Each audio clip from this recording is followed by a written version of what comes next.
I know we're ready to get started, and it's about that time, maybe a minute or two later. So I'm here. We're going to do a quick breathing exercise because Pastor's been talking to us about rest and how important breath and breathing has to do with getting that rest. So we're going to do an activity that proves to you how important breathing actually is and how it can decrease that tension in your body and get you more in a more relaxed state so that you can receive the word of the Lord. Amen? Okay, so you may sit down, but I'm going to ask that you sit up. Sit up. And then when I ask you to breathe, I don't want you to breathe in a way where your shoulders come up like this. That's not breathing in. I want you to breathe in a way that your stomach comes out, something that us ladies don't like to do. We like to keep our stomachs in, but we're going to breathe so that your stomach sticks out, and that's going to expand your diaphragm. That's something that moves when you're breathing, and so it's going to see how that came out some more, and then and when you exhale, you're going to exhale slowly. So that's what we're going to do first, but don't start breathing till I tell you the first part. So what you're going to do first is while you're sitting, and don't move once you get started, I want you to turn your head and see what it is that you see in your peripheral vision. What is the furthest point you can see? It may be a person that you can see. Whatever is your furthest point, remember that point. You got it? Got that point in your mind? Okay. Now what I want you to do is we're going to inhale and exhale 5 times on my count. Ready? Inhale. Exhale slowly. Inhale. Exhale slowly. Inhale. Exhale slowly. 2 more times. Inhale. Exhale slowly. Last time, inhale. Exhale slowly. Now turn to that point and see if you can go further. Can you see more than you did at the beginning? If you can see more than you saw at the beginning, raise your hand. So that lets you know how important breathing is, how it reduces the stress in your body, and it helps you more receptible to receive that word and other things, and just to calm you down. Those are techniques that we do with children a lot at school, but it works on us adults as well. It's called social emotional learning, and that's all a part of it, but it works on adults too. Thank you. Next, we're going to have a prayer and a scripture by Sister Zoe.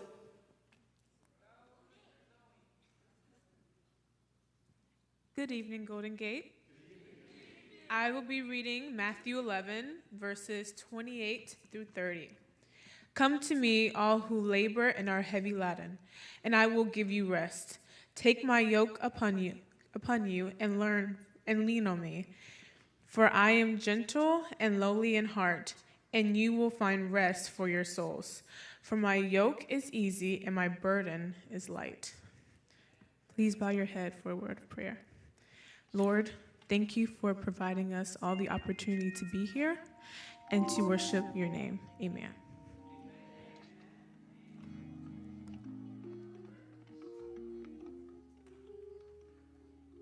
And now we will be having our one-way youth ministry performing Church Clap.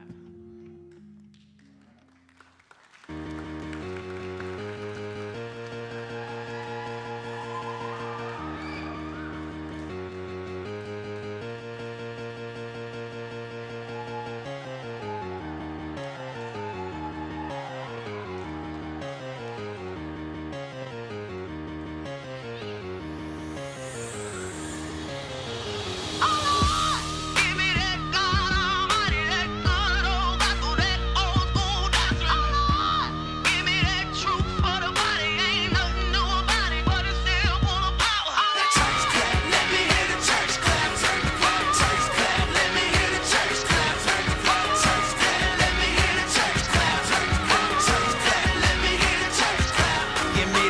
church mother in they church hat clap. Man, that sure gave her color purple coming back clap.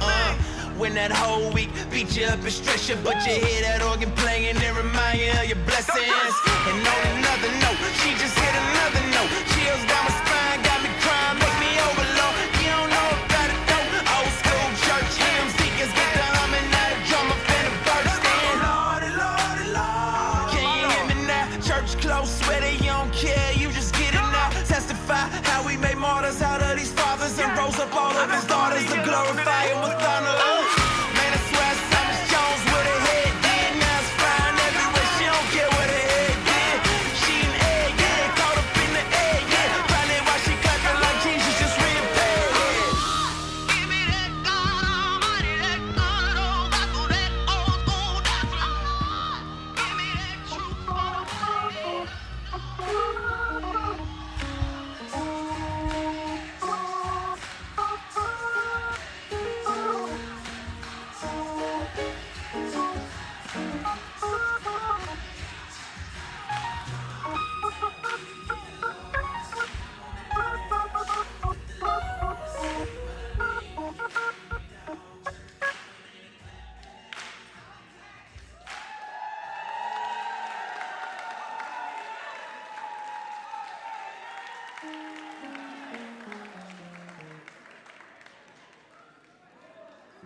Praise the Lord, everybody. Don't be clapping like that, son. I was not supposed to be up here, Pastor. We just clapping anyway. We're gonna sing something real simple. Real simple. Give me E flat. Everybody say bless. Hold on. Call and respond. When I say bless, I point. That's what. I said bless, and people's like, not me. I know y'all ate and felt good, so that's a reason to be blessed. Just real quick, Pastor, I woke up, I was in Chicago. I woke up in Chicago. Let me tell you why I should be excited. It was 66 degrees. Last night, it went down to 55. I got off the plane today. It was 92. That's a reason to be blessed. All right, let's try it again. Now listen, some of y'all was clapping when they was there. Some of y'all was moving like that. I saw some of y'all moving like that. So I know y'all got it in you. Hit it again. I need to hit a key. Work with me. Everybody say bless, bless, bless. Come on, say bless, bless, bless. Come on, put your hands together. Come on, say bless, bless, bless. Come on, say bless, bless. Come on, y'all know this. Come on, we're blessed. We're blessed in the city. We're blessed in the fields. We cast down every sickness and for the devil is defeated. Now we're gonna try this one more time. We almost there. You know what? We E flat. Go to A flat. Victory is mine. Victory is mine. Victory today is mine. Come on. I told Satan, get thee. Come on. Victory. Is that better? Come on, everybody, come on. Victory, victory is mine. Victory today is mine. I told Satan, Satan, get thee victory, victory today. Don't y'all speed me up. Joy is mine, joy is joy. Joy today is mine. I told Satan, get thee behind. Joy today is, come on real big. Happiness, happiness is mine. Happiness is mine. Happiness today is mine. I told Satan, get thee behind. Happiness today. One more time. Joy is mine. Joy. Today is mine. I told Satan, get thee joy. Joy today is. Pastor, I pay attention. When you standing with the Bible, that means sit down. All right, praise the Lord. Let's give the Lord a hand clap of praise. You may be seated. Good evening, everyone. Amen. I didn't know I tried to get the dance in, and I tried. I need extra training. I got that part, Siddiqui, but then they turned on me. Anyway, I say, ain't no, hey, as long as I don't have to perform for nobody, everybody else, all right. Good evening, how's everybody doing? This is my relaxed shirt. Does it look like a relaxed shirt? It's a little busy. Well, I like my busy, relaxed shirt. All right then. I feel like I'm on my way to, you know what, when after everyone knows at the Golden Gate Church after some time that on the second Sunday in July at the benediction begins the pastor's vacation. And I usually have to come in, Sister Norma Bowie might remember this. I used to come in maybe on Monday or Tuesday, take care of a little business so I could get my official vacation started. No, and I came in with my Hawaiian shirt. It was to symbolize. You remember that, Norma? I'd come in the same Hawaiian shirt. I got this, you know what? I can't wear it no more, so I had to get me a new one. This is my new indication that vacation is started. So I'm starting about three weeks ahead of time. So anyway, it's good to be here with you. Let's have a word of prayer. Thank you for this evening. Thank you for this time. Thank you for the opportunity we've had to just at least talk about rest, even if we have not engaged in it yet. We're on our way. We really, Lord, want to receive this gift that you have given to us called Sabbath. Help us to realize what it is and what we can do and begin to practice. Thank you, Father, for what you're going to do. Thank you for our children, our youth. Thank you for the workers and those who have served in Vacation Bible School this week. Pray now that we have a great time as we close out. Thank you for what you're going to do in the life of this church, because we are learning how to receive a wonderful gift. In Christ's name I pray, amen. Amen, amen, amen, amen. Turn to your Bibles. Turn out to Deuteronomy chapter 5. Deuteronomy chapter 5. I have another handout this evening, and you'll get it at the appropriate time. Amen. I need another runner over here. Who's going to be my mic person on this side? On this side. You got this? Oh, she gave it up. Oh, no. Okay. All right, then. All right, I got to you. Sister Sellers, Deacon, Sister Sellers wants to. She might walk. Did you get your walk in this morning? Or you getting your steps in now with this? Now's your step time? Okay. All right, then. All right. Yesterday, I got a question for you. I want to start with a little question. If I can get my thing going here.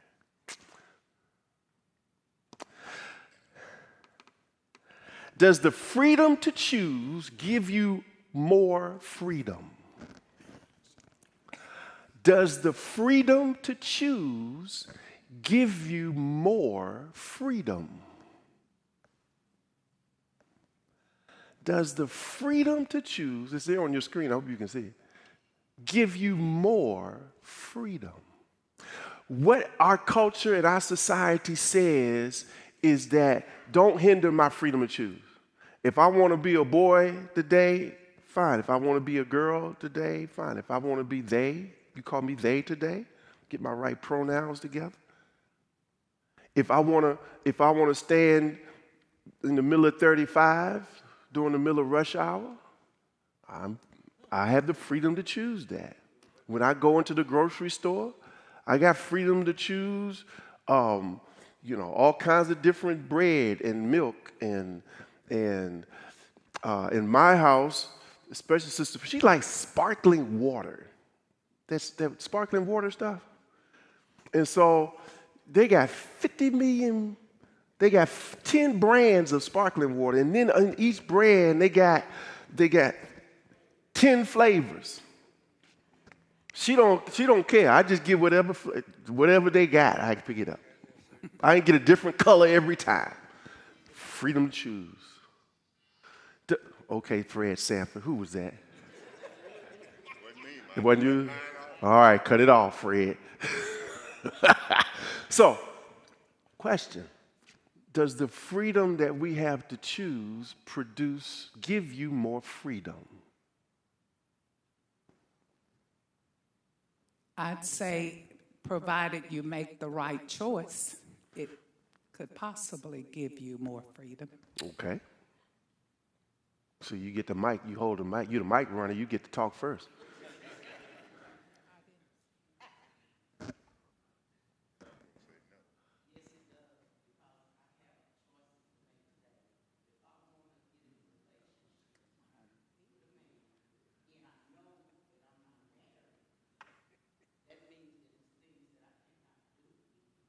Okay.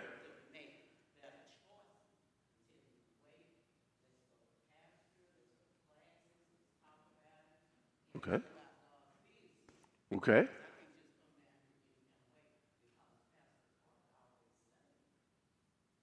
What'd I say? Oh, thank you. Thank you. And put my head down and say, all right, what did I say? I admit to that one.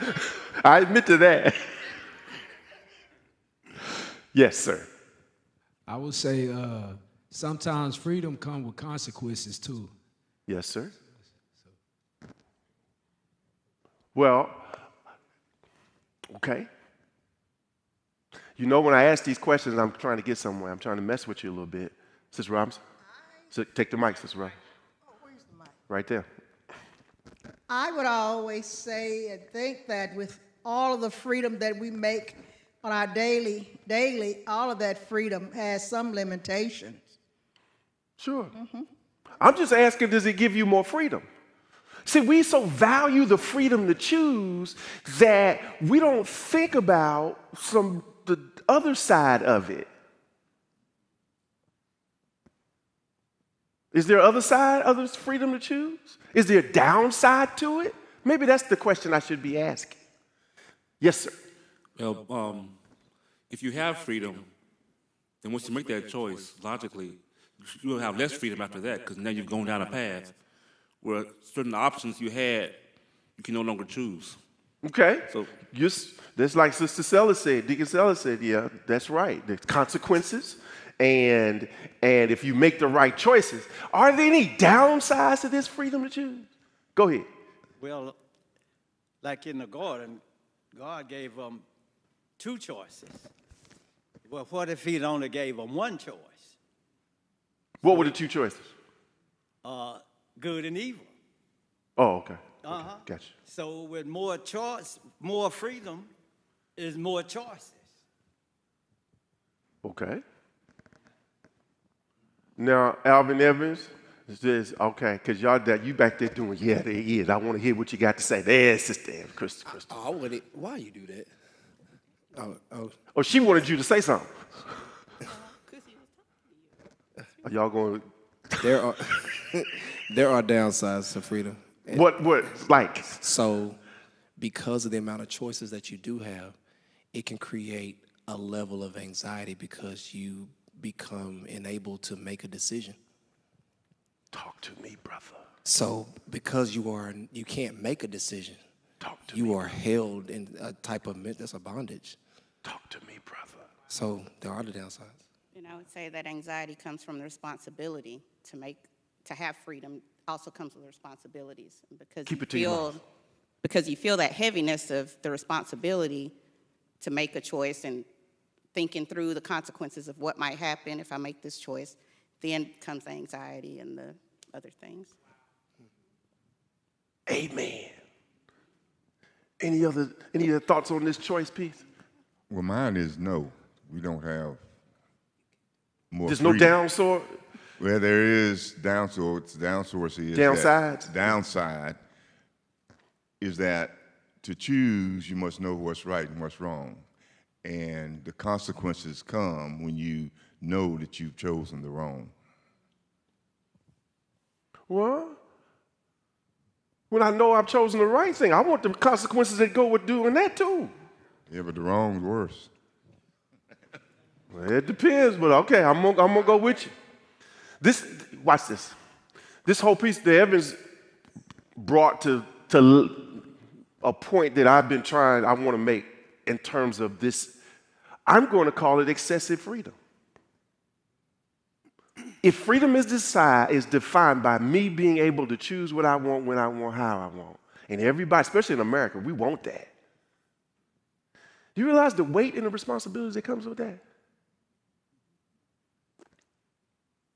We get paralyzed. We got too many choices. Now, when I go to the grocery store, I see people standing on the aisle, and I see my daughter went to the grocery store with me recently.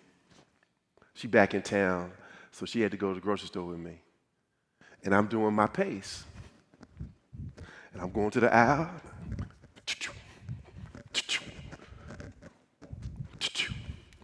She talking about, I can't keep up with you. You got me in the daggone store. I said, I know what I want. I know where it is. And I'm going to get it. And I'm out of here. Man, we got people with their grocery list.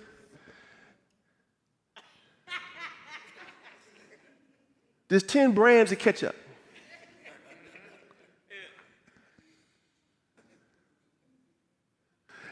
There's a whole aisle with cereal. When I was growing up, there was one cereal. Does anybody remember what that was? Post Toasties. There wasn't Post Toasties. Frosted Flakes with the rooster on the front. Corn Flakes. Now you got a whole daggone aisle. Watch this. What decision do I make? Who? Oh, let's talk about relationship. Back in the day when mom and dad arranged your marriage. I know you did. Now, I was going to say something in response to that. You might have had one if mama and daddy had it chosen. Hey, so watch this. But now, in the last 200 years, because this really is a new phenomenon in our society and culture, at least in the Western world, it's only been the last couple of 100 years that people just got to choose their spouse. Mom and daddy made them arrangements. And you know what? Well, all the anxiety and all the pressure that we feel now to have to choose, who do we choose? And then everybody doing background checks and running credit reports. And all of that. Why? Because there is a level of responsibility that comes. I think Crystal Evans said it. There's a level of responsibility that comes with all these choices, and we're not bearing up under it. Now, she didn't say that. I'm saying that. We're not bearing up well under it. And so this freedom to choose that we so value in our society, in our culture, is leaving us paralyzed and stuck. What are we going to do on Friday night? What are we going to do on Sunday morning? Now. What are we going to do on Sunday morning? It used to be you had what? No choice. Or you had the choice to go, or let's just make it simple now. You got a choice to go today or not to go. But that was now when I was growing up, you ain't had no choice to not go. All right? When you got grown, you made a choice, and then generally you halfway came back. But watch this. Now you have the choice to go, to stay, to turn it on, television. You can watch it, at 6 p.m. when they post it. The morning worship experience. You got multitudes of choices. And you know what we're doing? We're doing none of them.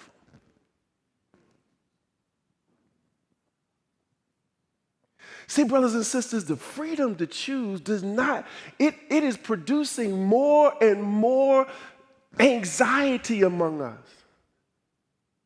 Because we have so much to offer. Even back in the day, you ain't had no problem choosing a church. There was two. There was the Baptist and the Methodist. Name another church. You might have had a holiness back then, but I'm talking about where most of us been in. You went to the Methodist church, or the Baptist church, or the holiness church. Because the holiness church yelled and screamed and hollered and danced. And the young Baptist kids would go and look in the windows of the holiness church. Some of y'all know about that. So somebody, see, I ain't crazy. Yeah, I'm crazy. I ain't stupid. But watch this. And so all of this stuff, and so it is, we don't move. We don't make choices. We're so concerned about it. And so what my point tonight is that taking a Sabbath, learning how to rest, is resistance to the culture in which we live. And when I talk about when I give you my handout, I gave you some practices last night. I got some more practices for you tonight. Just some things, some lists that you can choose from. If you didn't get last night's list, I think I got some more copies from last night, whatever. But watch this. Sabbath, turn to Deuteronomy 5, and what I want to look at, verses 12, 13, 14, and 15. Deuteronomy 5. I ask you to turn to that early. Deuteronomy 5. You got to say amen. All right. Deuteronomy chapter 5, verses 12. The point I want to, if you're going to learn to practice Sabbath, if you're going to learn how to rest, then you are going to experience resistance. There will be internal resistance and there will be external resistance. But I want to let you know that if you're going to make Sabbath or rest a regular part of your life, then it's going to be a fight. And it is a resistance to the culture in which we live. Just as when God instituted the Sabbath for the children of Israel when they left Egypt, it was countercultural. God was setting up something that they had never experienced before. What was it? Just before we read the passage of Scripture. Think about it, we're talking about Sabbath. They had been slaves in Egypt. They had no control over their schedule or anything. And God, as one of his 10 commandments, says, I want you to take a Sabbath. What had they never experienced before? A day off. A day off. They didn't know anything about that. They were part of an economic system that required them to make bricks without straw.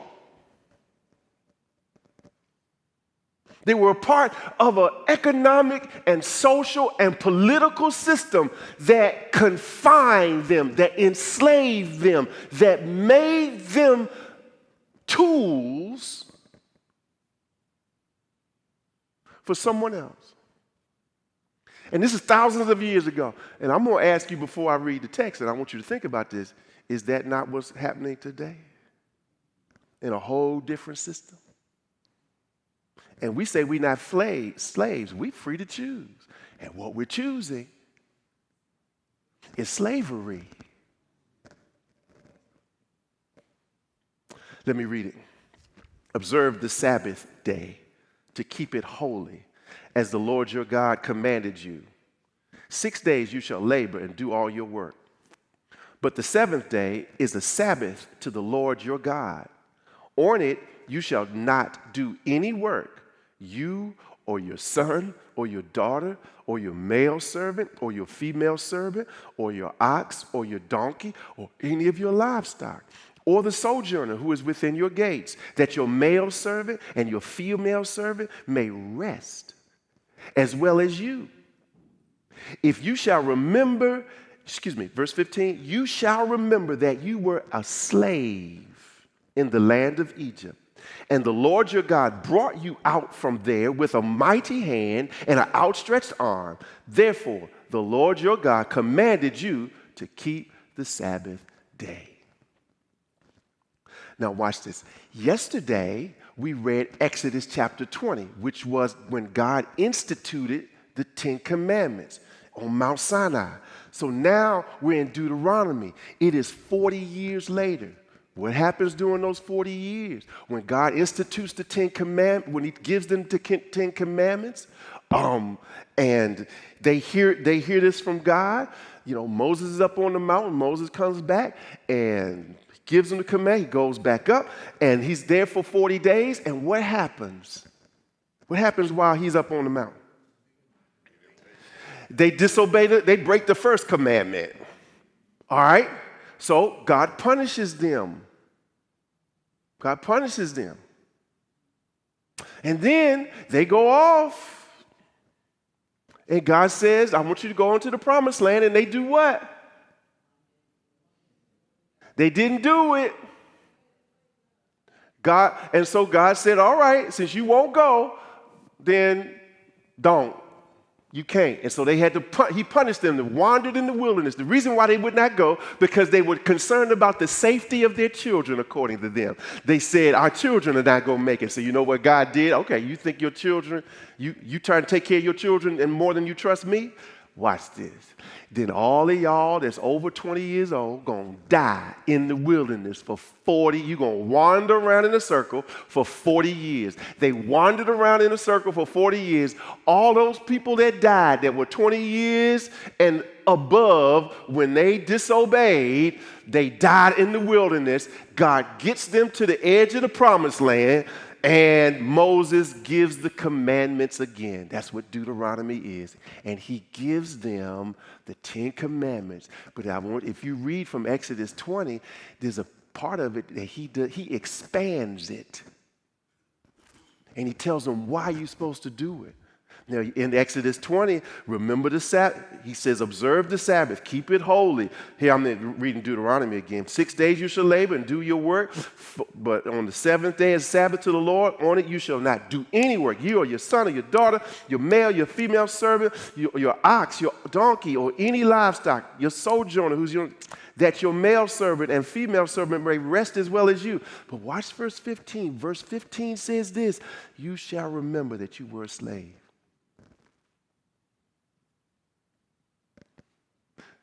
Sabbath is there to help you to remember what you came from, that you were not free. See, this great freedom to choose that we so value, this great freedom to choose that we so get our hold on to with our very lives is killing us, is oppressing us. How you get that? Well, I just don't have to have a car. I got to have that car. I just don't need to have a home, roof over my head, safe. I got to have a home with a 3-car garage and a room for the TV and a bedroom for every child. But then that's not big enough because I got to have a storage room house that I rent facility because I got all this stuff that can't fit in the house that, watch this. But in order to have that, what do I have to do? I got to work, which everybody got to work. But I got to have a day job, a night job, weekend job. But then when I'm online and and I'm watching TV and I see the vacations down in Cabo San Lucas or whatever, then I need some vacation time. I gotta have some downtime. I've worked so hard, and you know what? We get in this cycle. We don't intend to get into it. But we want to pay for the lifestyle, not that we have. We want to pay for the lifestyle that we see others have. And guess what? You're so busy working, and so busy acquiring, and so busy trying to have and make it comfortable that you don't spend the time to enjoy it. That you don't spend the time to look and enjoy what you made. And you look up, and then you say, it's time to retire. And then when you retire, you don't know what to do. You don't even know how to rest. I love young retirees. You know why your pastor loves young retirees? Because y'all get busy after you retire. And I be trying to get to y'all to do a little work around here because y'all got more time on your hands and don't know what to do with it. I love young retirees. I love you. I love you so. And we call this freedom. And don't lose the job, which jeopardizes the mortgage and the car note. Oh, and everybody got to work. Husband got to work. Wife got to work. All God's children got to work. To maintain something that society says we're supposed to have. And you have decided, and I have decided, that that's what I want. And it's quiet. You got to process that. You got to think about that a little bit, don't you? See, all this freedom that we have bought in. We have a consumer culture. We don't have a economy that's based on manufacturing anymore. They came up with a thing called the Consumer Price Index. It is designed to simply show the health of, they use that index to decide how healthy our economy is. And you know what that is? It's how much you buying. And when you're not buying, we in recession. The reason why the Fed that determines the interest rates, they've raised the interest rates because inflation started getting so high, and so they raised interest rates to slow you down from buying stuff. But the problem is y'all ain't stopped buying. Yesterday was the first time in 12 months that the Federal Reserve decided not to raise the interest rates for now. And part of the reason is because y'all keep buying.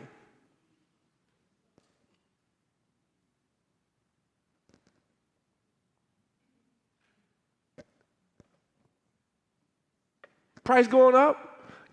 I'm guilty. Now, I love me some eggs. And when eggs went up, I went and bought some eggs because I was going to get a pound cake. Oh, I know who it was. Mariah came in town for Easter or something she came in town for. And I said, this is before she moved here. And I said, Mariah, can I get a pound cake? And I begged up on this pound cake. And I went to one store, Sister Robinson, and they ain't had no eggs. And I went to another store, and the egg thing was empty. But they had these yard-raised eggs or something like that. You know how much them eggs cost? A dozen eggs? They were $8, $9 for a dozen eggs. And I took them and I didn't hesitate. I didn't hesitate. Rachel, I did not hesitate. I bought them eggs, and even the lady, Noah, at the cash register, when she rang up, when she saw the bing, and she looked at the price of them eggs, she said, well, that's a whole lot of money for. Even the lady said, now you know the cash register lady ain't supposed to tell you how much you paying for eggs. I said, ma'am, you don't understand. I'm trying to get a pound cake here. I ain't stopped buying no eggs. When gas went up to $5 a gallon, was it last summer? You ain't slowed down. You didn't slow down. You didn't decide that you were not going to go somewhere because it was $5 a gallon. You just got that $5 a gallon and kept yamming about it. But you paid it. But I'm trying to get us to see that when we decide, see, you will not discover what is enough until you slow down.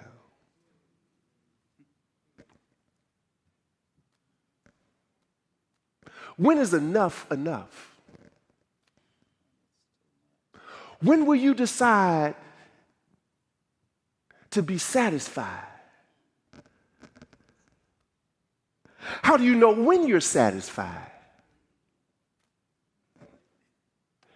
We don't, because we have not slowed down enough to learn when enough is enough.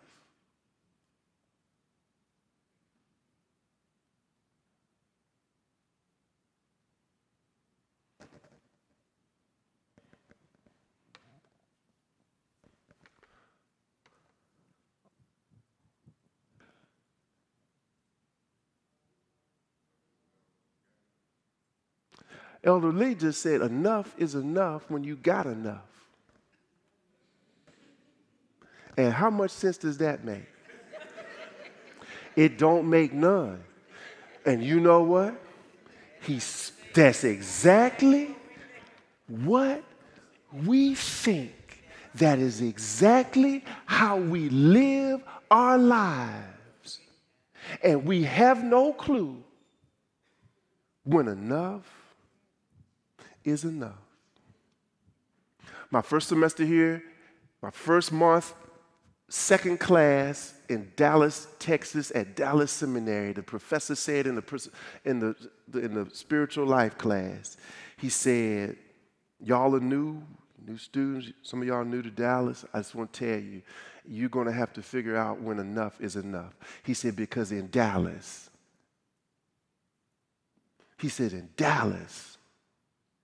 you as preachers of the gospel, you as men and women, wasn't many women back then. There was only 3 women in the whole class in 1989. But you men, in ministry, you're going to get caught up in the lifestyle of Dallas, Texas. If you're not careful, you need to determine what is enough. Y'all been here. See, I come from Washington, D.C. It ain't about money there. It's about power. Here, it's about here in D.C., it's about who you know and access to power. Here, it's about where you go to church and what you drive and what neighborhood you live in. It is a class-oriented, and there's a social class structure in Dallas, Texas. I give you a simple little example. I'm looking for a church. It's January, February. My first month here, y'all had one of the biggest ice storms that y'all had ever had. I had never seen ice this thick on the highway, and I'm driving.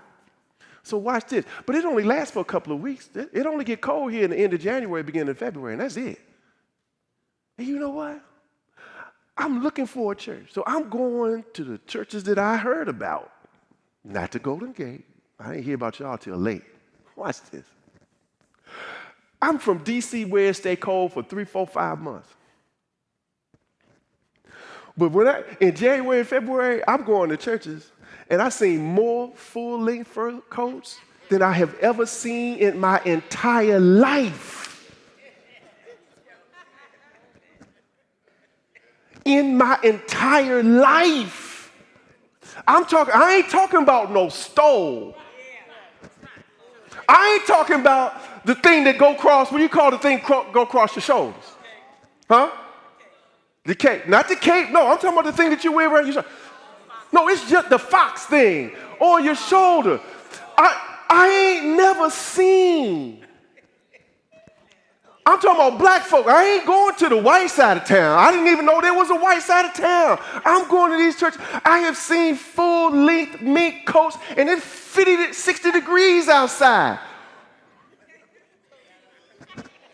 What?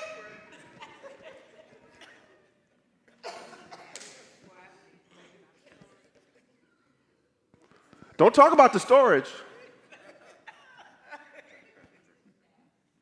Don't talk about how much money you pay to store that thing the other 10 months out the year. I mean, there's a whole, and he told you need to decide what's enough.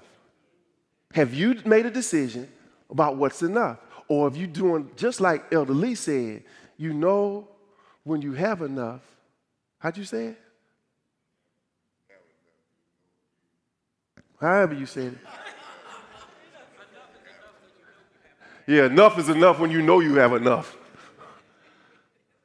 So,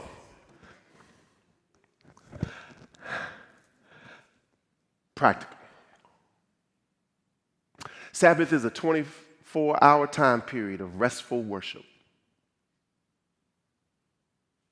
And the scripture in Hebrew, the Hebrew word for Sabbath is translated into 4 different words, and I just want to look at them here, and I have them on the piece of paper. All right, runner, I'll give you that side.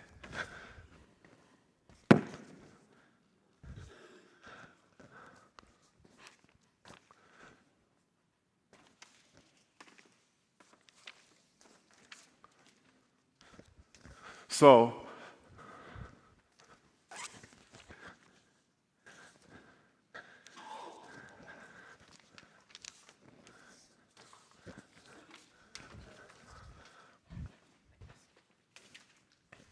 give me one. I think I left. So, on one side, there's this, that Sabbath as resistance. That's my whole lesson tonight. You got to resist. There's an internal resistance, and so if you're going to institute some kind of practice of Sabbath rest in your life, from biblical standpoint, the examples that we see in Scripture, you stop, you rest, you delight, and you worship. And it is a 24-hour period. What we see in the Old Testament, okay? You say, well, I'm not Seventh-day Adventist. That's right. I ain't trying to get you to be no Seventh-day Adventist. They choose one day. They choosing one. You can make your Sabbath whenever you want to, whenever it fits your schedule. So the Hebrew word translated Sabbath, in one translation, it's like every dictionary, it's going to have 4 or 5 different definitions of how that word can be used. Definition number 1 is stop. We cease from all working, all thinking about working, all worrying and all wanting. You notice that last word, it says all wanting, desire. It simply means to stop. If you turn over on the backside, it says more practices to rest, slow down. The first one I have is what? Stop. Just stop. When do you stop? And you can put stop behind, you can add whatever. Stop what, Pastor? Whatever it is that you can't stop doing. I don't know what you want to put behind that. But whatever it is you can't stop, do what? Stop. You ain't got to stop forever, but stop. Number 2, on the definition side. The Hebrew word for Sabbath, Shabbat, rest.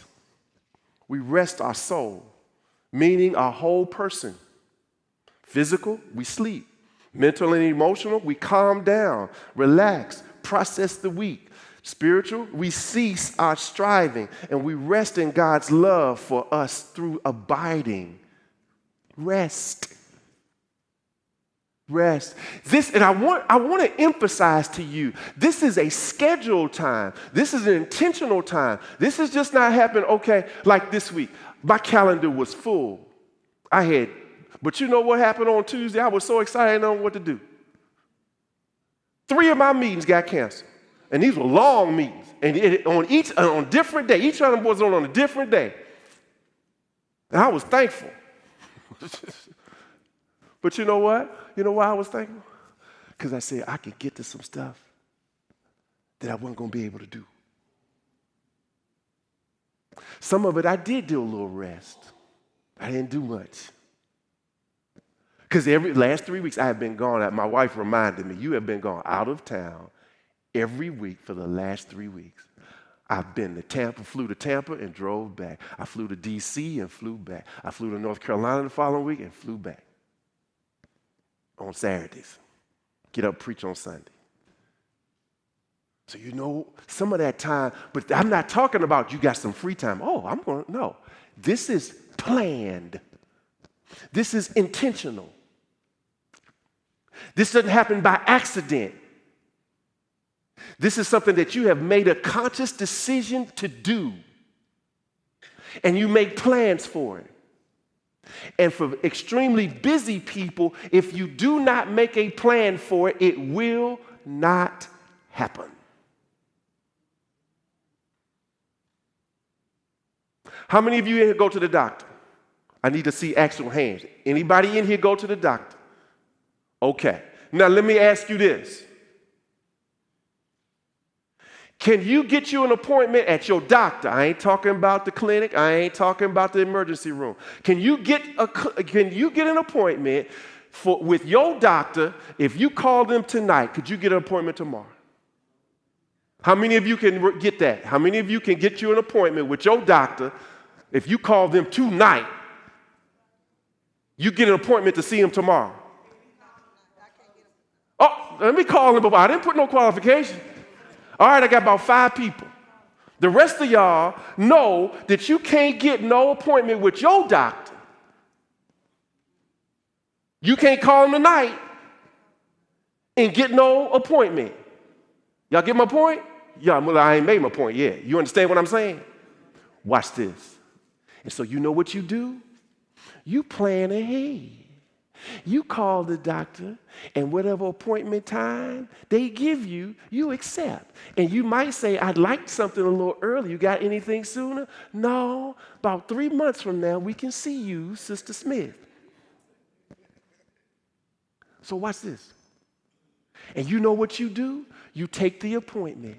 And I don't care how busy you are or what you got to do. You know what? Because that appointment was set 2 weeks ago or 4 months ago, you know what you find yourself doing? You go to that appointment. And when pastor call and say, I need you to do so-and-so, you say, I'm sorry, pastor, I can't. I got a doctor's appointment.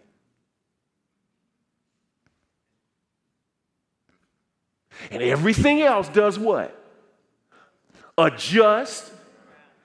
If Tommy Bowie has to get an appointment on Thursday morning, which is his yard cutting day, you know what ain't going to happen on that Thursday morning of his doctor's appointment? The yard ain't going to get cut. Hey. Call that brother on Thursday morning. Call that brother on Thursday morning and see what happens. It's going to voicemail. If he don't hear the phone, he may hear the phone. Watch this. There are things, my point is this, there are things that you put on your calendar that everything else adjusts to. Now, I'm not talking about important things like a funeral or graduation or something like that. I'm talking about there are some regular things that you have on your calendar that everything else and everybody else adjusts to. And if I'm wrong, tell me. Okay, ain't nobody told me I'm wrong. So watch this. If you want to rest, then you need to plan for it. And you need to put it on your calendar. And you need to tell whatever come up, I can't do it. And you ain't got to explain why. I'm not available. Because this is what I've chosen to do.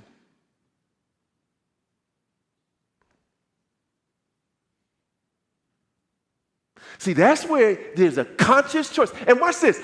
That because you have set aside a time, you don't have to worry. I mean, you don't have to, not worry. You don't have to, that because you have limited your choice. Because you said that this time is going to be used for me to rest, then you know what? All the other options that are available to you, and somebody call and say, come on, let's go to the game tonight. Somebody call and say, let's go sit down and play cards. And somebody call and say, I need you to come so and so. You just say, oh no, I can't make that. And you ain't got to tell them what you're doing. Because sometimes we shame to say we resting. You know why? Because we on this treadmill. First definition is stop. Second definition is rest. Third definition is to delight. Delight. We pamper our souls, he says, with activities that do what? So it's not that we just do nothing and go to sleep. It's that we do activities that spark joy, delight, wonder, gratitude, happiness, such as eating good food, walking in nature, spending time with family and friends, listening to music, playing games, making love to our spouse, or just having fun before God. Brothers and sisters, hey, this is what we're called to do. On Sabbath is to take delight, to enjoy. So it's just that sitting around in front of the TV, just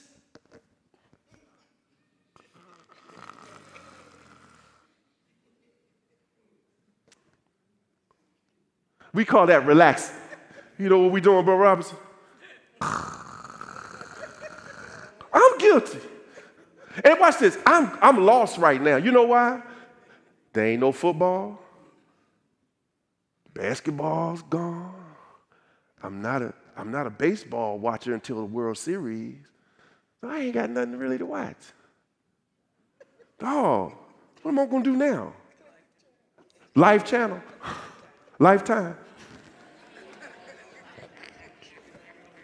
I don't even know what's on Lifetime. Worship number four. We index our heart toward grateful praise and adoration of God. We surrender our life to him 1 week at a time. Now watch this. How often did God say do the Sabbath? How often did he tell us to do it? No, how often, since y'all are not Jewish and y'all not Hebrews and y'all never been in slavery, how often did he tell those Hebrew people who had just come out of slavery, how often did he tell them to do that? Every seventh day. Why would he tell them to do that? Why would he tell them to do it every 7 days? Not every 2 weeks or once a month? Or when your schedule permits, or when you have time. Because it would not get done. The reason why we don't have time is not because we don't have time, it is because we do not take the time. And we take the time for those things that are what? Important. Bottom line is, we do what we want. Ain't nobody forcing you to work 50, 60, 70 hours a week. That's your choice. It's your choice. And ain't nobody forcing you into needless markup. What's needless markup? Anybody know what needless markup is? Neiman Marcus. And you know what? You don't even do that anymore. You don't have to. All you have to do is get online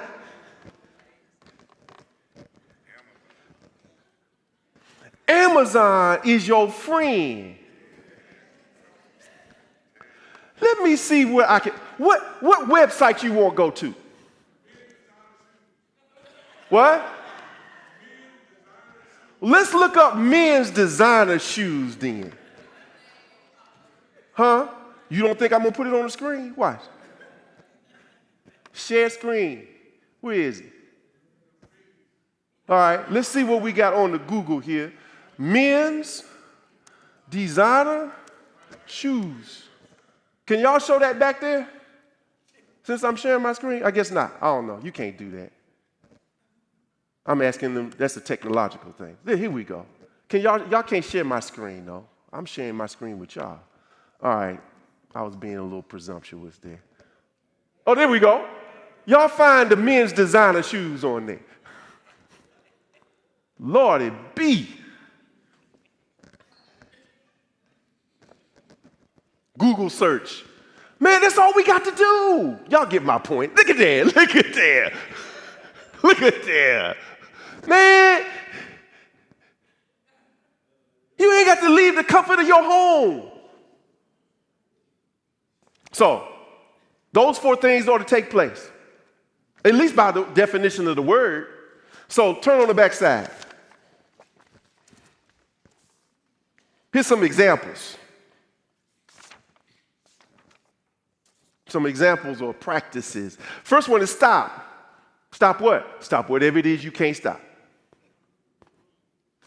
Start there. Make it simple. Number 2, play. Play. This is what you're going to do during your 24 hours. Play. Do something fun. Maybe if I institute the Fish Friday at the Parker House again, if you come to my house, you're going to have to play spades or trouble. Well, when we going to start? I don't know. When Sister Parker tell me when the house stops getting tore up from the floor up. Jeez. We'll play. Do y'all really think that this Sabbath thing, you're supposed to get to the house on, it's on Friday. Let's say you do Friday at sundown like the Jewish people do, and you go to sundown, and you're going to get there, and we're going to sit, and we're just going to chant, and we're going to read the scripture, and we're going to study the word, and that's all we're going to do. Now, we ought to do some of that. That's worship, part of it. But you're going to spend 24 hours doing that? Oh, no. You come to my house, we're going to do something stupid. We're going to do something crazy. Come to Sister Parker's house on Thanksgiving and Christmas, and you're going to have to wear what, Sister Parker? That crown. She buys them crackers that you bust, and it's got a little paper crown in it. And everybody has to wear them. You've been to my house on Christmas or Thanksgiving, you have to wear the crown. And people say, well, it won't fit. Well, let's figure it out. We're going to fit that thing on your head. You're not going to eat unless you wear that crown. You ain't going to eat unless you wear the crown. I mean, just something silly. It don't mean nothing. It's just, it's something fun.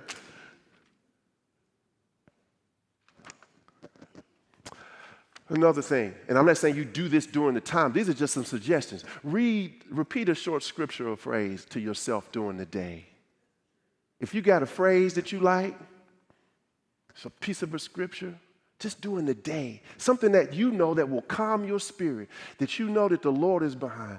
The Lord is my shepherd. Lord. Now, a famous one that is often repeated is, Lord Jesus Christ, have mercy on me. When you're in a tight fix and you are frustrated and you mad or you dealing with a situation and you ain't got time to open up no scripture, just, Lord Jesus, have mercy on me. Just repeat it over and over to yourself. You ain't even got to say it out loud, just in your mind. Have you ever been, everybody in here has been in situations where it's tough right now. I'm dealing with something right now. I can't call nobody to pray up for me. Lord Jesus, have mercy on me.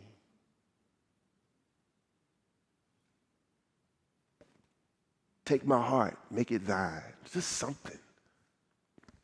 Create a personal or family altar.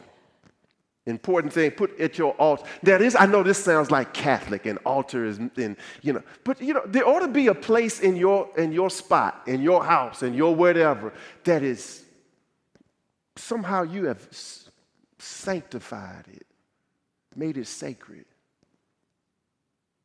made it a place where you meet the Lord. Put a candle there, put a picture of something there, put something there that causes you to think about God. I want you to know something. I'm asking you to do things. I ain't asking you to think about none of this. Do something. Play, rest, stop.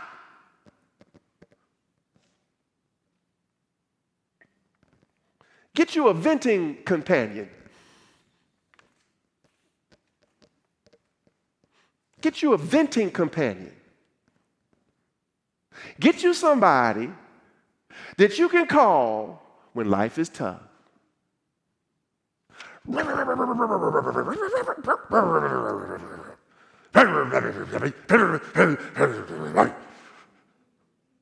Cuss and do whatever else you want to do. And you know what their job is to do?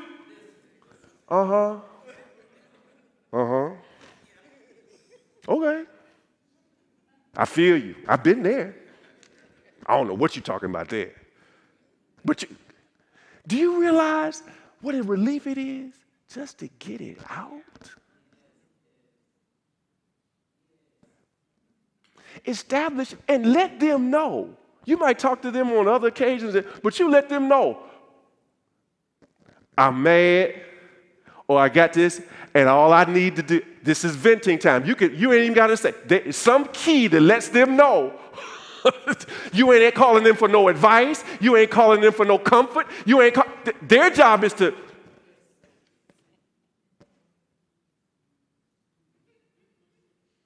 That's all they got to do. If you don't get it out in a healthy way, it will come out in an unhealthy way. It comes out in anger and bitterness and resentment. It comes out in ways in your talking to other people. It comes out on the people that you're closest to. You better find you somebody. That's learning how to rest. You think that ain't important? Oh, yeah. Start a thank you list. Lord, I thank you for. I put that one on there. That's mine. Just if you start thanking God, write it down, though. Just don't think about it. Write it down. There's something about what happens between your brain to your arm to that pen. Something happens. The process of it. Okay? Another one of mine, drive in the right lane.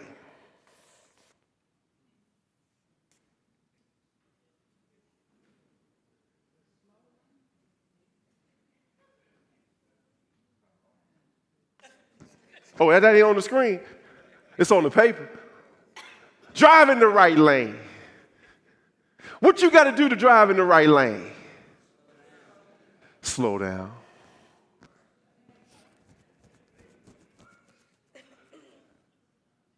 Slow down.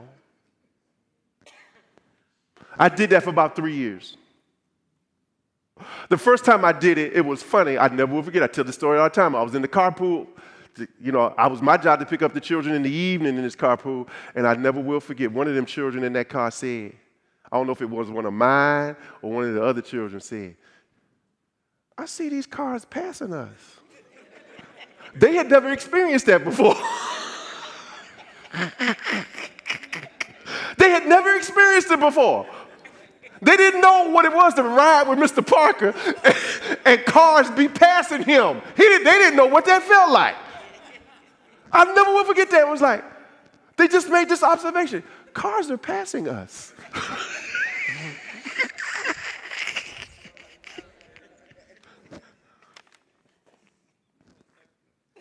Did I have pay attention up there? I don't have that. Is it on your list? Okay. What does it mean to pay attention?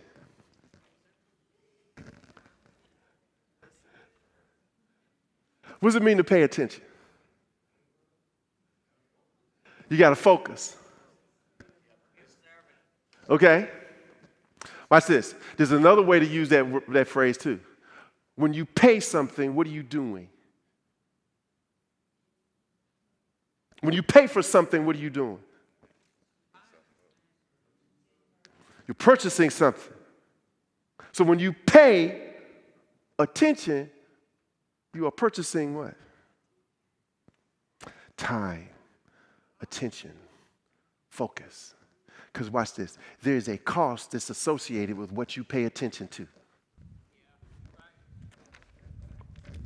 There's a cost associated with whatever you pay attention to.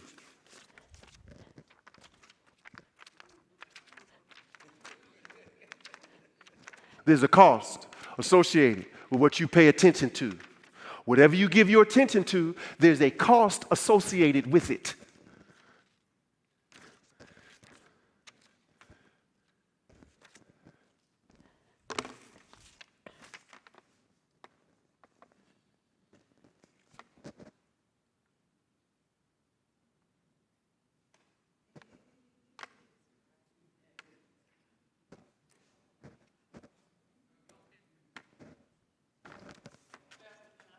Say something. You got to get a mic to say it, though. Where's my runner?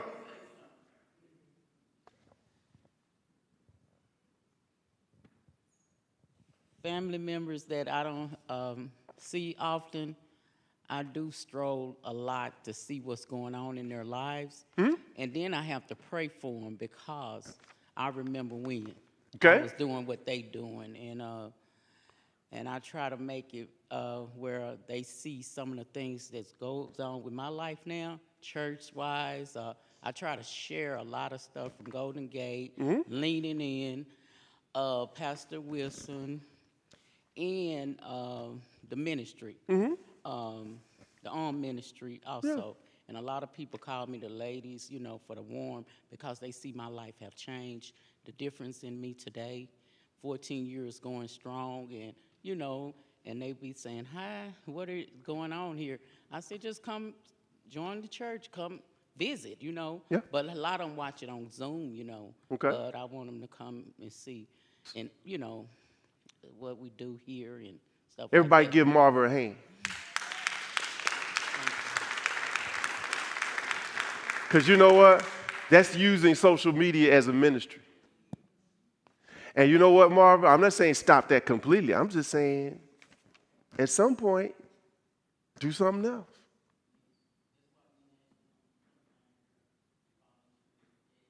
Yeah. Yeah. That's right. Yeah. And so how you're using social media in that regard is being a blessing to somebody else. But a whole lot of other stuff, or other people use it as just a distraction. They're being busy in the other people's lives. Let me keep going. Driving the right lane. What else is the next one? Happiness is free. Y'all say y'all don't know what that means. You know what that means is? Good example is happiness is free. Go into your favorite store. Go into your favorite store and look and touch and feel, smell. It's Home Depot, go into your favorite aisle of Home Depot. If it's needless markup, go to your needless markup. And leave out and don't buy nothing.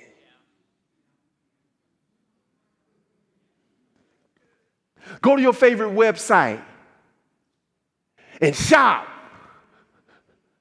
and put it in the cart. And don't buy it, leave it there in the cart. Because happiness is free.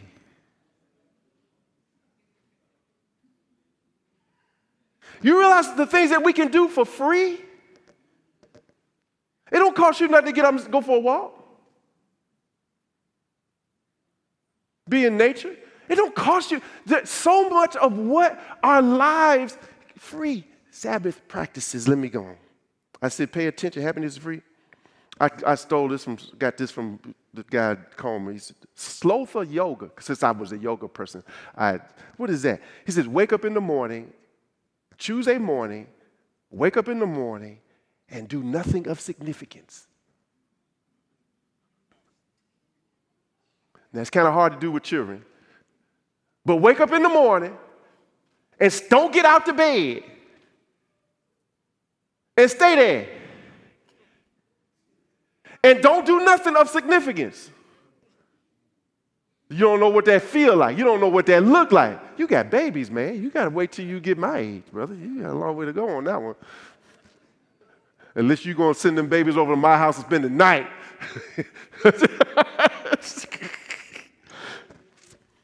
Parent your dumb phone. Parent your dumb phone. What do parents do with their children before they do it? What do parents do with their children every evening before they do it? No. You put them to bed. Right? That means clearly taking a bath and all of that stuff. You put them to bed. Why don't you put your phone to bed before you go to bed?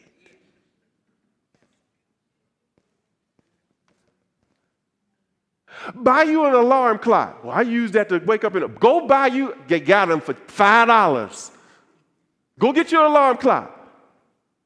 Stop taking your bed. Everything you read about phones is you don't take them to bed. You don't have them in the bedroom with you. Everything you read, every scientific behavioral study says don't do it. And we go to sleep with it.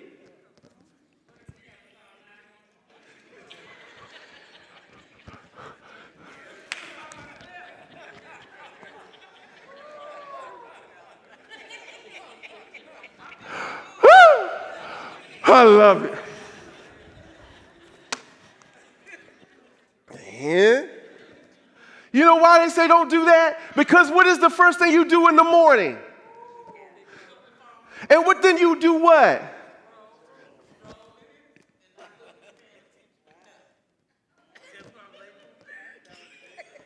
You checking the email. You checking the news. You checking the whatever. You checking to see if there's any text. You ain't missed no text.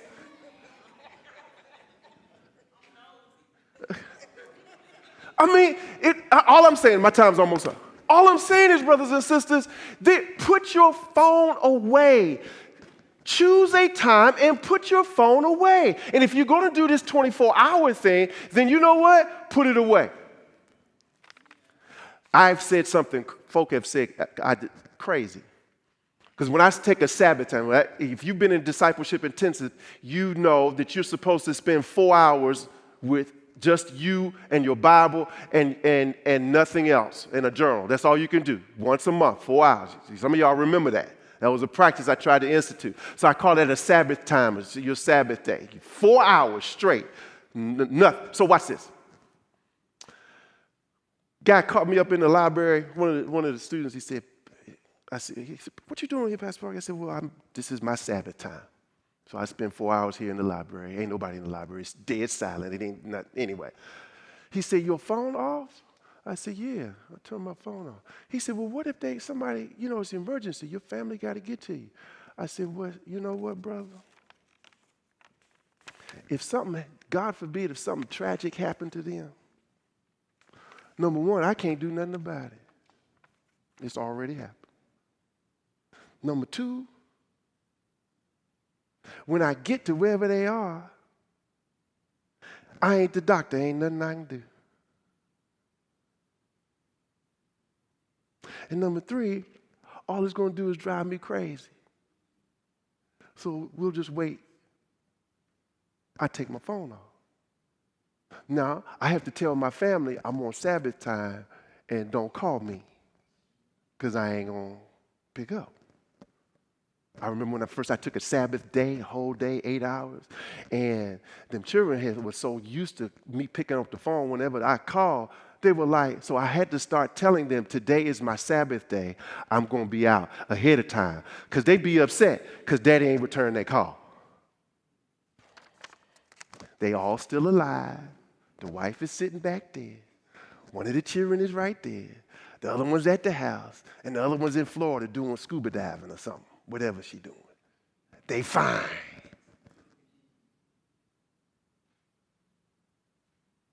Can you imagine turning your phone off for any length of time?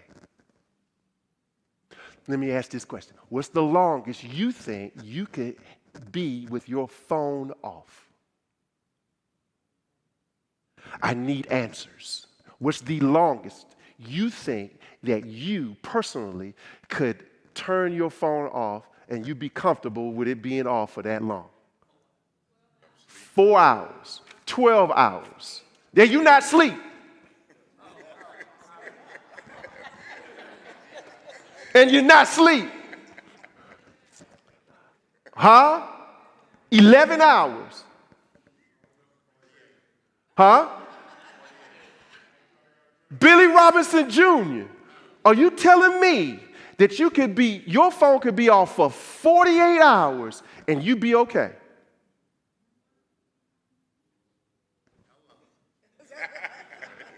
Is Diane Robinson in here somewhere? Oh, there she is. Do you believe that?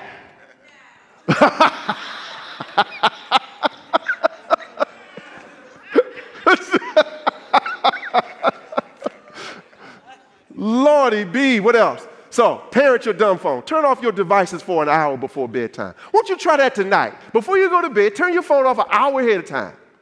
See what happens. All right. You know what, Marvin? You're the exception to every rule I got. Here we go. Discard the unnecessary. Discard the unnecessary.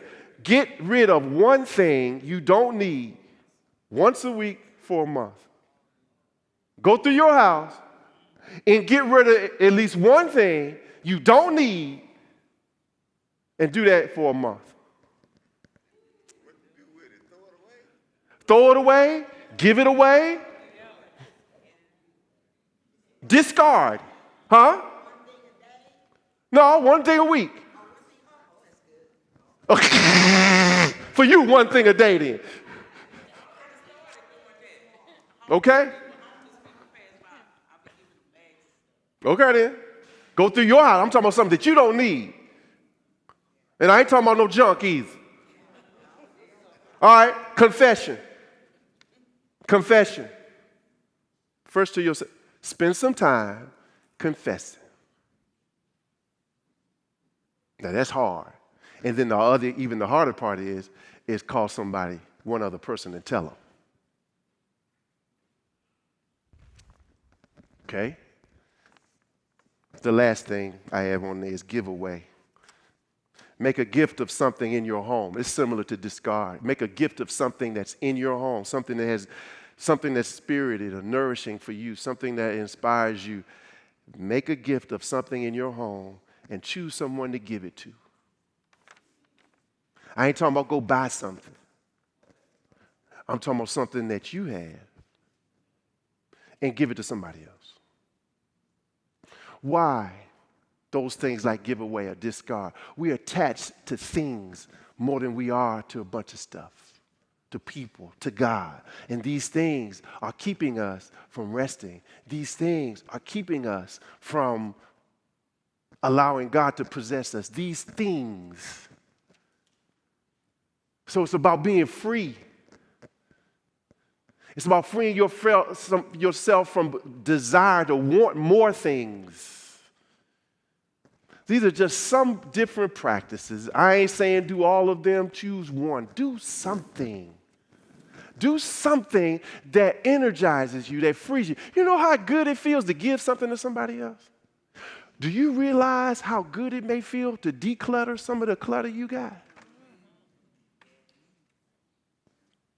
Do you realize how good it may feel for you to bless somebody with something that has some meaning to you? I'm talking about what that will do for you. So, I don't know what you're going to do, but I got to decide to do something more than what I have been doing. And all I'm asking you for this week is simply this: do something. Try to take a 24-hour period, try to institute a Sabbath in your life. And I'm talking about the official, 24 hours. And you don't have to do it. If you're single, it's okay. Do it. Say I'm going to invite some other people to do it with you. Because it's not just about sitting down quiet and chanting. It's about relaxing and worship and having fun and resting and disconnecting from those things that do not give you life. The TV doesn't give you life. The phone doesn't give you life. The Netflix does not give you life. So disconnect from, what is that word, entertainment? Anybody remember what the root of entertainment means? What does it mean to tame something? Think about the root now. When something is tamed, it's confined, it stops. It's something in between. When we entertain ourselves, we are in between. We are not doing anything that is helpful to us. We are just pausing. And that's not what Sabbath is. Sabbath is to be, not for you to be entertained. Sabbath is designed to refresh you and restore you and to build you and to nurture you and to enjoy. I love the way Deacon McElveen said it, that God rested on the seventh day. You know why? He said to enjoy what he had created. And all the work that you have and all the things that you may possess, are you enjoying it? All the things that my older folk in here, all the things you have worked for in your life, are you enjoying any of it yet? Is there a rhythm in your life of rest? So maybe somebody, you know what, maybe when I come back from vacation, maybe we'll say anybody who wants to institute a Sabbath, 24-hour Sabbath, may come on and we'll see what we can do. Maybe we'll take a month's trial or 3 months trial. We'll do it once a month or twice a month. I ain't even asking you to do it. And I'm talking about those folk that got children too. Because you and my children are up and grown and everything. Watch this. Especially you with young children. They need to learn how to, watch this. One of my kids was sitting at that table. I was sitting there eating, and he's there with his grandmama, and he started crying. And I didn't know, what grandma, what's wrong with him? Because something about that phone. He didn't want to go without that phone. I had 2 of them come sit next to me while I was eating. They guessed. And while they were talking to me, you know what they were doing? I said, can you talk to me without the phone? He said, well, there was a game here, and I started to shut it down, but you paused there.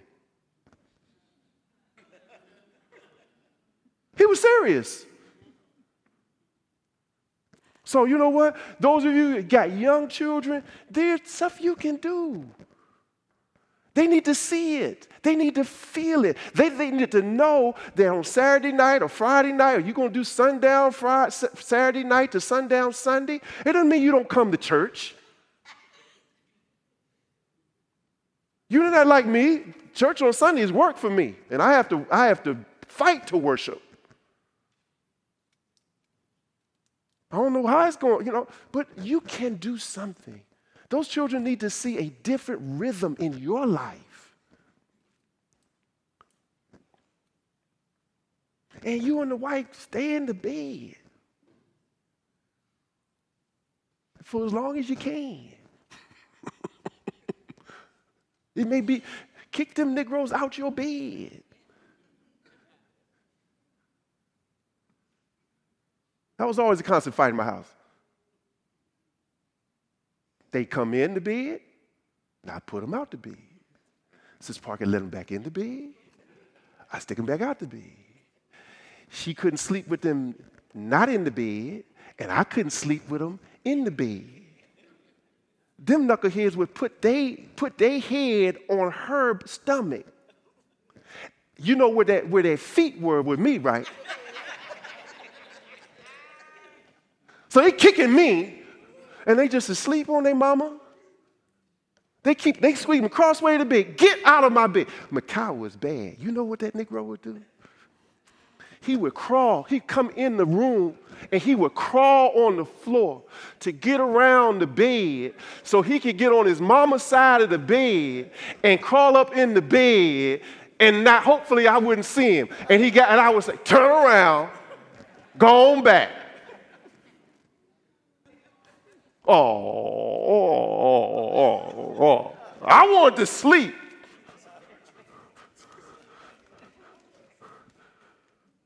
Like I said, Sister Parker could sleep with him in the bed, and I couldn't sleep with him in the bed. All I'm saying is you have to find what works for you. And don't do it by yourself. It's not designed to be done by yourself. Do it if you're single, get some friends and y'all choose to do it together. You got a family, don't make it just your family. Make it more than 2 other families. And y'all do it together. Y'all have a meal together and enjoy one another. And then everybody, other family, go home. And y'all sit around and laugh and talk and play. Do something crazy. But enjoy it. Make memories. You old folk who got grandchildren and all of that stuff, and children, grandma started. You probably got more time than everybody else. Do it. They say, y'all come on to the house. But then they got to go. Because some of them stay too long. Okay? You know? You can establish a rhythm for your family. I don't care whatever season of life you're in, whatever situation you find yourself in. And watch this, especially if you are harried and worried and struggling and got more on your plate that you could feel like you possibly could bear. You need it more than anybody. But you have to take the time to do it. And you have to set the boundaries by which it's done. And if you need some help establishing it, let's figure something out. I don't want this week just to be, we talked about it, but let's figure something out. Maybe I'll put an announcement, maybe one Sunday after church, we just sit down and have lunch and we'll just talk about, all right, you say you want to establish Sabbath in your life, a regular Sabbath, all right, how you going to do it? Some idea. I gave you some ideas. You might have some ideas and do something. Do something. Do something. Huh? Game Day Sunday? What's that mean? No, I want this in the home, not at the church. It got to be in somebody's house. You want to come game day at the Parker house? All right, I had to talk to Sister Parker about it. But hey, because it doesn't need to be a church. Because it's not a church fellowship hall thing. This is a home. Because you know what? Somebody at the church got to work it. Somebody got to open up. The people that work at the church got to make sure that happens. This is something for you to do at your spot that you can handle.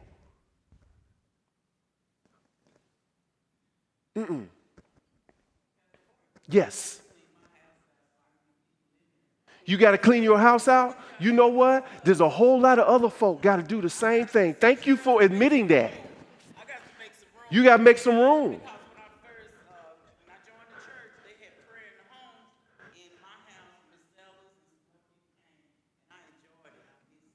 Amen. But now you got so much stuff in there, there ain't no space for them. Can't even sit down. So you need to start your Sabbath practice by what? Get rid of something. Discard. And you know what? Sister Marva, I'm glad you said that, because ain't nobody else in here admitting it. And there's a whole bunch of folk got more stuff than the law will allow. And they are ashamed to have somebody come in their house. It's our time. It's past our time. Okay? If you didn't get last night's handout, it's up here too. There's some websites on there you can go to. They've got some handouts. I started to print out one of them. One of them was 20-some pages. I said, no, I ain't going to print all that out. You go to the website, and you will find they got guidelines on how to do a Sabbath. It's a wonderful thing. I appreciate you so much. Thank you for your time this week. You know what? I think Sister Smith said it the other night when I asked, what was your takeaway? Sabbath will transform your life. And I believe if enough of us practice some Sabbath in this church, it will transform this church. I believe that, but it has to start with you. Let's pray. Lord, thank you for the gift of Sabbath. Teach us what it means, teach us how to do it, and then prompt us, motivate us to slow down in our busy, busy, busy lives and set a new rhythm of rest. Help us to do it. Encourage us to do it. Make us make time to do it for your glory and for our good. In Christ's name I pray. Amen. God bless you. Good night.